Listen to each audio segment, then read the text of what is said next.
2020 শ্রমিকরা ধর্মঘট ডেকেছিল শিল্পে 4 শ্রম কোড বাতিলের দাবিতে।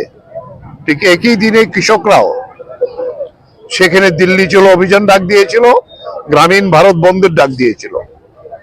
এরপরে কৃষকদের আটকে দেওয়া হয় এবং 384 দিন লাগাতার অবস্থান করে 750 জন শহীদের মৃত্যুবরণ করে তারপর নরেন্দ্র মোদী বাধ্য হয় 3 কৃষি আইন বাতিল করতে।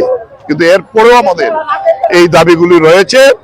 কিন্তু আজকে 3 বছর পেরিয়ে 4 বছরে পড়েছে, এই দাবি মানা হয়নি। তাই এইবার আবার সমস্ত কেন্দ্রীয় ট্রেড ইউনিয়ন এবং সংযুক্ত কিষাণ মোর্চা সিদ্ধান্ত নিয়েছে এই জমায়েত আমাদের সারা দেশের 500 জেলায় হবে, ত্রিপুরায় সমস্ত সাব ডিভিশনে এবং আগরতলায় কেন্দ্রীয়ভাবে হচ্ছে। এই জমায়েত থেকে আমরা সাবধান করতে চাই, এটা চেতাবনী সমাবেশ ডাক দিয়েছে যে আগামী 3 মাসের মধ্যে যদি এই দাবি না মানা হয় গোটা দেশ আবার শ্রমিক কৃষকের লড়াইয়ে উত্তাল হবে। মোদী এটা টের পাবেন, এই জন্য আজকে আমাদের জমায়েত।